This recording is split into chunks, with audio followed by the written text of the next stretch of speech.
नमस्ते, मैं हूं doctor Suresh. Teacher education simplified channel में आपका स्वागत है। Central teachers eligibility test CTET दिसंबर 2021 में होने वाली है। इसके एप्लीकेशन की डेट यहाँ पर दी गई है। आपको अगर ये एप्लीकेशन भरना है तो उसके लिए अलग से वीडियो बनाया है, जिसके लिंक मैं डिस्क्रिप्शन में दे रहा हूँ। आप वहाँ से देख सकते हो किस तरह से ये एप्लीकेशन किया जा सकता है।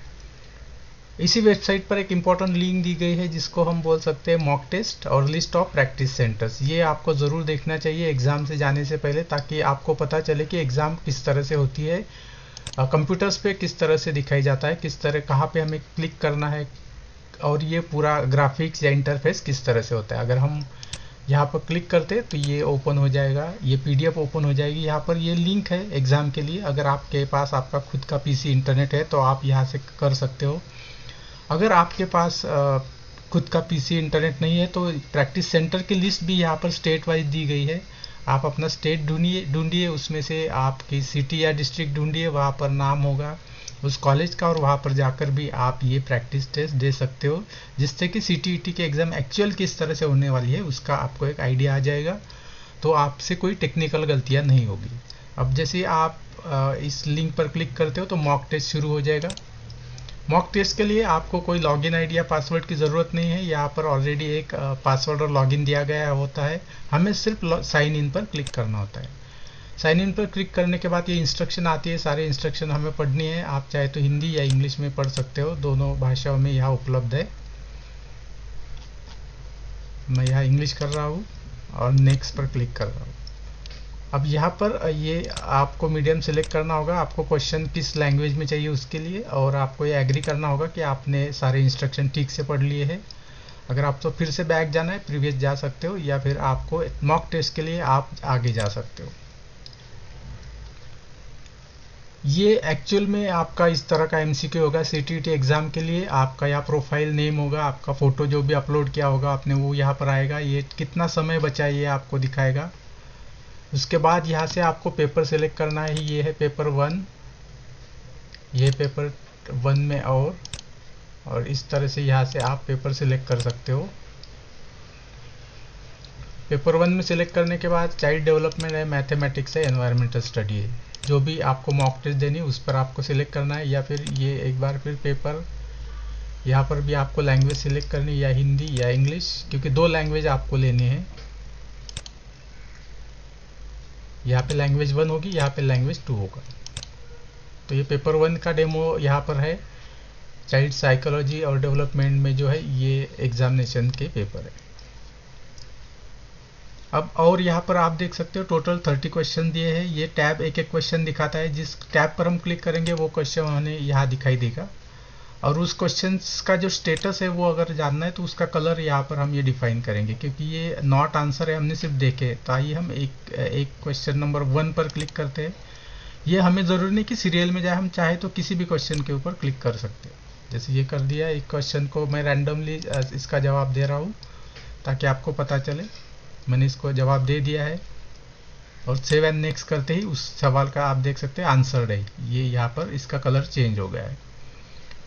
और रैंडमली 18 पर आते हैं। इसको एक रैंडमली मैंने ऑप्शन सिलेक्ट कर लिया क्लिक करने के बाद, और इसको कर रहा हूँ mark for review and next. मतलब ये जवाब तो मैंने दे दिया है, लेकिन मैं ये अपने लिए याद रख रहा हूँ कि मुझे बाद में आकर इस सवाल का जवाब देना है, क्योंकि मैं इस समय श्योर नहीं हूँ, लेकिन मैंने जवाब दे दिया है, ताकि अगर अगर मेरे पास ना रहे तो ये जवाब एक्सेप्ट हो जाएगा। अब रिव्यू एंड नेक्स्ट कर दिया। आप यहाँ पर देख पाओगे 18 का नंबर जो है वो review and mark for review हो गया, कलर चेंज हो गया। मान लीजिए समय के रहते अगर आप इसको जवाब नहीं दे पाते तो जो यहाँ पर आपने जवाब दिया है वो इसको एक्सेप्ट किया जाएगा।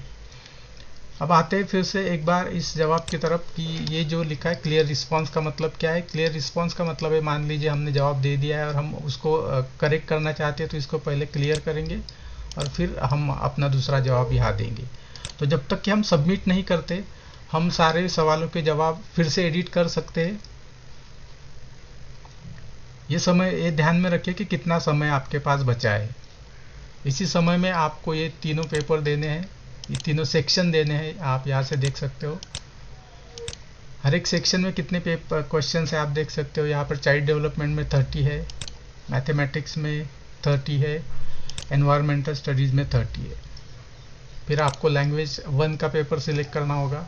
इसके लिए आप लैंग्वेज 1 आपकी कौन सी सिलेक्ट की है, आप यहाँ पर क्लिक करके उसके सारे सवालों के जवाब दे सकते हो। उसके बाद लैंग्वेज 2 आपको सिलेक्ट करनी होगी और उसके सवालों के जवाब आप यहाँ दे सकते हो।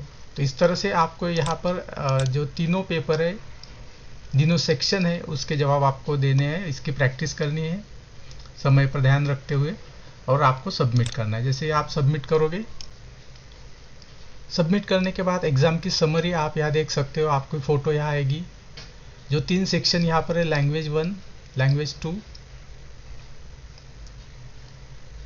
और साथ में जो पेपर 1 का पहला सेक्शन जिसमें चाइल्ड डेवलपमेंट, पेडागोजी है, मैथमेटिक्स, सोशल स्टडीज़ है, कितने क्वेश्चंस है, कितने आपने आंसर्ड किए हैं, कितने नॉट आंसर्ड है, कितने रिव्यू के लिए रखे हैं और कितने आपके आंसर, कितने क्वेश्चंस के आंसर्स आपके कंसिडर किए जा रहे हैं, ये आपको सारे यहाँ पर दिखाई देंगे। आपको कितने मार्क्स मिले हैं वो यहाँ पर नहीं दिखाई देगा। आपने कितने क्वेश्चंस अटेम्प्ट किए हैं वो आपको दिखाई देगा। मान लीजिए आपको समझ में आता है कि आपने नॉट आंसर क्वेश्चन कुछ छूट चुके हैं, यहाँ पर आप नो करेंगे, फिर से वापस आएंगे और याद रखेंगे कि कौन से यहाँ पर हमने किया है। तो फिर से एक बार हम यहाँ पे रिव्यू कर सकते हो। नॉट आंसर का ये कलर आप, इससे आप पहचान सकते हो कौन सा सवाल जो है वो आपने आंसर नहीं किया है। जैसे आपका हो जाएगा, फिर से आप सबमिट पर जा सकते हो और सबमिट कर सकते हो। सबमिट करते समय आपको आपके मार्क्स नहीं दिखाई देंगे, सिर्फ आपको दिखाई देगा कि आपने कितने आंसर्स के क्या ट्रीटमेंट दी है, उसको जवाब दिया है या फिर नॉट विजिटेड है या फिर रिव्यू किया है।